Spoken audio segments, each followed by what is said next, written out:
लड़के ने जानबूझकर अपना हाथ जंगली भेड़िए के मुंह के पास रखा और उसे काटने के लिए उकसाया। भेड़िए ने जरा भी संकोच नहीं किया और हाथ को अपने जबड़ों में जकड़ लिया। यह देख उसके साथी ने तुरंत राइफल उठाई और बाहर की ओर झपटा और भेड़िए पर चिल्लाने लगा। डर के मारे भेड़िए ने तुरंत अपनी पकड़ छोड़ दी, लेकिन लड़के ने अपने साथी को बंदूक नीचे रखने का इशारा किया। उसका साथी इस व्यवहार से हैरान था और सोचने लगा कि कहीं लड़का डर के मारे अपना मानसिक संतुलन तो नहीं खो बैठा है। तभी लड़के ने अपना हाथ फिर से उठाया और दिखाया कि भेड़िया केवल उसके हाथ को पकड़ रहा था, उसे काट नहीं रहा था। यह देखकर उसके साथी को लगा जैसे वह कोई सपना देख रहा हो। लड़के और इस भेड़िए का रिश्ता कई साल पुराना था। बरसों पहले यह भेड़िया एक बेपरवाह शावक था जो अपनी माँ के साथ रहता था, जो उसे बहुत प्यार करती थी। लेकिन एक दिन जब माँ भेड़िया शिकार पर निकली तो शिकारियों ने उस पर हमला कर दिया। मरने से पहले अपने बच्चे को आखिरी बार देखने के लिए उसने अपनी बची कुची ताकत समेटकर गुफा की ओर रेंगना शुरू किया। नन्हे भेड़िए ने आहट सुनी और उसे लगा कि माँ खाना लेकर लौट आई है, इसलिए वह दौड़कर बाहर आया। लेकिन वहाँ उसने अपनी माँ को जमीन पर पड़ा पाया जो जोर जोर से हाँफ रही थी। उस पल नन्हा भेड़िया समझ नहीं पाया कि क्या हुआ है। अपनी संतान को आखिरी बार देखने के बाद माँ ने भारी मन से अपनी आंखें हमेशा के लिए बंद कर ली। नन्हा भेड़िया अभी मौत का मतलब नहीं समझता था। उसे लगा कि माँ बस सो रही है, इसलिए वह उसके शरीर को चाटने लगा, लेकिन उससे कोई प्रतिक्रिया नहीं मिली। वह असमंजस में पड़ गया। जब उसे नींद आने लगी तो हमेशा की तरह वह अपनी माँ के शरीर पर ही सो गया। कुछ देर बाद बर्फबारी शुरू हो गई। ठंड की वजह से उसकी नींद खुली। तब तक उसकी माँ का शरीर बर्फ से ढक चुका था। उसे आखिरकार एहसास हुआ कि उसकी माँ अब कभी नहीं जागेगी। वह बेबसी में दर्दनाक तरीके से रोने लगा। आखिर वह अपनी माँ के बिना इस कड़कड़ाती ठंड में कैसे जीवित रहता। अचानक उसे दूर भेड़ियों का एक झुंड दिखाई दिया। वह बिना सोचे उनकी ओर भागा, इस उम्मीद में कि उसे सहारा मिलेगा, लेकिन उसका छोटा कद उसके रास्ते की बाधा बन गया। वह रास्ते में जमी बर्फ के ढेरों तक भी नहीं पहुंच पा रहा था। कुछ बार गिरने और लुढ़कने के बाद वह पूरी तरह थक गया। वह असहाय होकर देखता रहा और भेड़ियों का झुंड उसकी आंखों से ओझल हो गया। ताकत वापस आने पर उसने फिर से तलाश शुरू की। उसे एक छोटी नदी मिली जहाँ कुछ मछलियां उथले पानी में फंसी थीं, लेकिन उसने कभी शिकार करना नहीं सीखा था, इसीलिए वह सिर्फ उन्हें देखता रहा, इस इंतजार में कि मछली खुद उसके मुंह में कूद जाए। अंत में उसने सिर्फ उस पानी को पिया। खाना न मिलने के कारण वह भूख से तड़पने लगा। जीवित रहने के लिए उसे पेड़ की छाल तक चबानी पड़ी। सौभाग्य से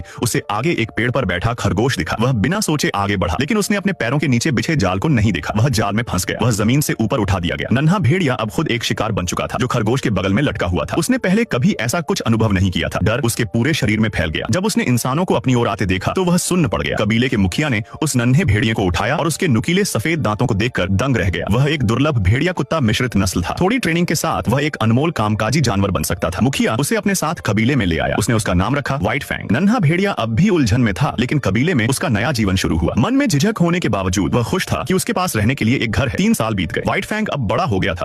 वह छोटा बच्चा नहीं था जो केवल पानी पीकर गुजारा करता था। वह एक कुशल शिकारी और मेहनती कुत्ता बन चुका था। एक दिन 2 खोजकर्ता कबीले में आए। उनमें से एक व्हाइट फैंग की कदकाठी और रूप को देखकर मंत्रमुग्ध हो गया।